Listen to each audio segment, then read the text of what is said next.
ब्रजवासी बोले ओ तो का तेरी उंगलिया पे ये डट रहे हैं गिर रहा है।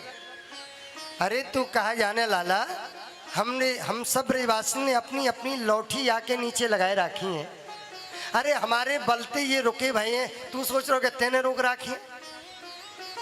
भगवान ने कही अगर मैं इनते ये कहूं कि मैं भगवान हूं तो ये भगवान तो मुझको माने ना है, तो अब कहा करें। तो भगवान ने कहा कियो अपनी कनिष्ठा की उंगली को थोड़ो सो नीचे कियो, और जैसे ही थोड़ो नीचे कियो गिरिराज जी महाराज नीचे को आए, ब्रजवासिन की लठिया चट चट चट करके टूट भी लगी। और जैसे ही चटक भी की आवाज भाई ब्रजवासी घबराए, ओ लाला कन्हैया संभार संभार संभार संभार संभार। भगवान ने उंगलियां ऊपर कर ली, हल्को हल्को बजाते थे, हल्को हल्को। भगवान ने कही, मैंने देखो पहले ही कही, अरे तुम्हारे बस को ना है या गिरिराज को धारण करवो। सबरे ब्रजवासी कहने लगे एक बात बता छोरा, अरे तेरी उमरिया में इतना बल आयो कहाँ थे? अरे हम हजारों ब्रजवासी जिनने अपनी अपनी मोटी मोटी लठियन को लगाए रखो, अरे तेरी उंगलियां हटा दी सबरी टूट में लग गई, और तेरी नेक सी उंगलियां नाखून पे तेने धर रखो। एक बात बता तुम्हें इतनी ताकत कहाँ से आई? अब भगवान बोले कैसे बताऊं उनको? तब भगवान कहते हैं अरे कछु माखन को बल बढ़ो, कछु गोपन करी सहाय, श्री राधे जो की कृपा सो मैंने गिरवर लियो उठाए। भैया मुंह में कछु तो तुम्हारे संग जो माखन मिश्री खायो ना वाह को बल बढ़ो। तो ग्वाल वाल बोले लाला तेरे संग माखन तो हमने भी खायो, दही तो हमने भी खायो, तो हमारी ताकत कहाँ गई भाई? फिर भगवान बोले कछु गोपन करी सहाय। भैया फिर कछु आपने मेरी सहायता करी। बोले हमने कहा सहायता करी भाई तेरी? भगवान बोले जा समय तुम सबरे जनी मैं पर्वत को उठा रहे हो, टकटकी लगा के मेरे मांग देख रहे ना, तो तुम्हारे सबन की अंदर जितनी भी शक्ति ही वो मैंने खींच ली। अब तो मधुमंगल बोलो वाह सारे मान गए तू पक्को चोर है। अरे अभी तक तो तू माखन मिश्री की चोरी करतो, आज तो हमारी ताकत को भी चुरावे लग गए हो। जब ही हम कह रहे इतना दही दूध खायो, हमारी ताकत कहाँ चली गई? सबरी ताकत तो तेने खींच ली। और बोले भैया कछु श्री राधा जी की कृपा से मैंने आप पर्वत को उठा लियो, क्योंकि इस जगत का जो भी आधार है वह है श्री राधा नाम। राधा ही आधार है। अच्छा एक बात बताओ, आप लोग थोड़ा सा राधा राधा बोलना एक बार। राधे नहीं, राधा राधा राधा लगातार बोलो।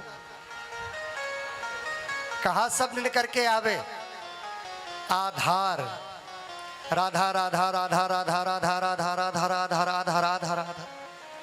जब हम राधा से राधा को जोड़ के उसको कंटिन्यूअस बोलते हैं तो उसमें से आधार शब्द निकलता है। तो सारे जगत का क्या आधार है? श्री राधा रानी। और अच्छा अब आधार से आधार को जोड़ के बोलिए आधार आधार आधार आधार आधार आधार आधार आधार। जब आधार से आधार को जोड़ते हैं तो राधा नाम प्रकट हो जाता है। तो इस सारे जग का क्या आधार है? राधा। तुम्हारे ये बड़ी करुणामयी सरकार है।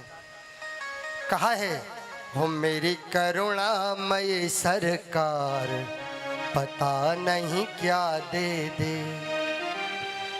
है कि नहीं? तो ये बड़ी कृपा की सिंधु है। हो मेरी करुणामयी सरकार, आ नहीं क्या दे दे। अरे क्या दे दे भाई क्या दे दे, क्या दे दे भाई क्या दे दे। अरे क्या दे दे यह क्या दे दे, क्या दे दे यह क्या दे दे। मेरे जीवन का आधार, पता नहीं क्या दे दे। मेरे जीवन का आधार पता नहीं क्या दे दे। तुम्हारे जीवन का आधार है श्री राधा। और भगवान कहते हैं राधे जी की कृपा सो मैंने गिरवर लियो उठाए। जब 7 दिन में ब्रज का कुछ भी बाल बांका नहीं बिगड़ा, गण सांबर तक थे, उन्होंने जाकर के इंद्र से कहा बोले महाराज इतनी बारिश की लेकिन ब्रज में तो धूल उड़ रही है, हमारी बारिश का कोई असर नहीं। इंद्र जी घबराए, कामधेनु गाय को आगे किया, ऐरावत हाथी को लिया, सभी देवगणों को साथ में लेकर के गाय के पीछे पीछे पकड़ के आने लगे। बोले गाय को आगे लाने का भाव यही था क्योंकि भगवान गायों से ज्यादा प्रेम करते हैं, क्योंकि भगवान का अवतार तो चार के लिए हुआ है ना।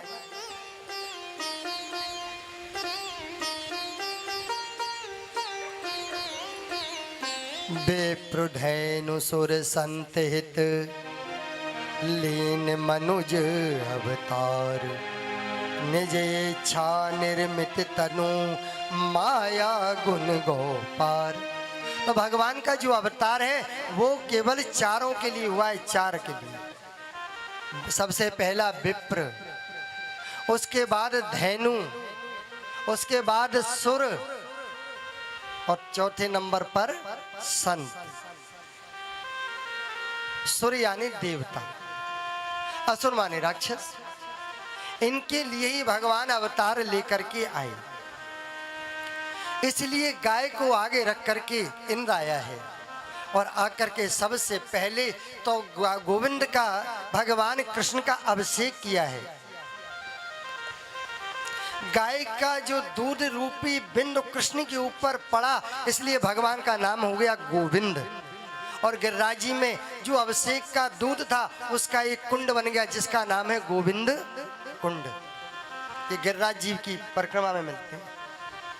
और आज भी महाराज गिरिराज पर्वत पर ऐरावत हाथी का पैर का जो चिन्ह आज भी स्थित है।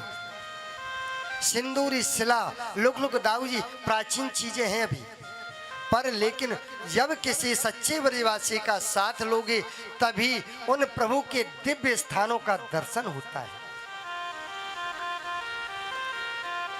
इंद्र आया और इंद्र भगवान की स्तुति करने लगा है।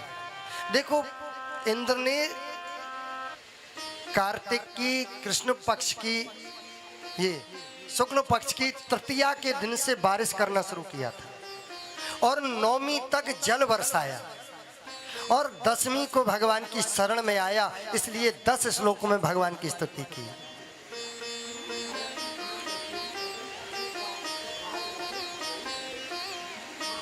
विशोध सत्वं तव धाम शांतम तपोमयध्वस्त रजस्तमस्कम मायामयोऽयं गुण संप्रभावो न वेद्यते ते ग्रहणानुबंध। भगवान से प्रार्थना करता है, कहता है इंद्र हे प्रभु आपका बड़ा ही शुद्ध स्वरूप है, विशुद्ध सत्वम तब धाम शांतम। आपका जो स्वरूप है महाराज ये रजोगुण तमोगुण से परे सत्वमय है। तपोमयम ध्वस्त रजस्तमस्कम, तीनों गुणों का नाश करने वाला आपका ये स्वरूप है। और महाराज प्रकृति से परे आपका स्वरूप है।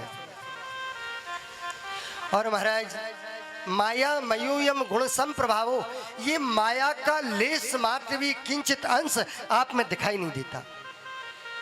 ना विद्यते ते ग्रहणानु बंध, क्योंकि महाराज आपका स्वरूप बड़ा ही विचित्र है और दूसरों के न जानने के कारण महाराज आप में आपके स्वरूप की जीव को प्रतीति नहीं हो पाती है। और कहा पिता गुरु स्वम जगतामधीशो दुरत्यय काल उपात दंड हिताय स्वेच्छा तनु भी समीह से मानम विधुनवन जगदीश मानिना।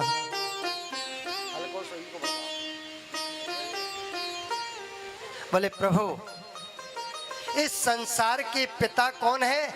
बोले आप। हम लोग बोलते हैं ना, त्वमेव माता च पिता त्वमेव, भगवान के सामने बोलते हैं, त्वमेव बंधु च सखा त्वमेव, त्वमेव विद्या द्रवणम त्वमेव, त्वमेव सर्वम मम देव देव। हम बोलते हैं भगवान से। तो इंद्र कहता है पिता गुरुस्त्वम, बोले इस संसार के पिता आप हैं, संसार के गुरु आप हैं। पिता गुरुस्तम जगतामधीशो, और इस संसार के जगदीश्वर तो केवल एक आप हैं प्रभु। दुरत्यः कालोपात दंड, और महाराज हम जैसे जो दुराचारी पापी हैं, जो स्वयं को जगदीश मानते हैं, स्वयं को भगवान मानते हैं, ऐसे दुष्टों को दंड देने के लिए आपने अपने हाथ में काल उपात दंड देने का विधान अपने हाथ में ले रखा है।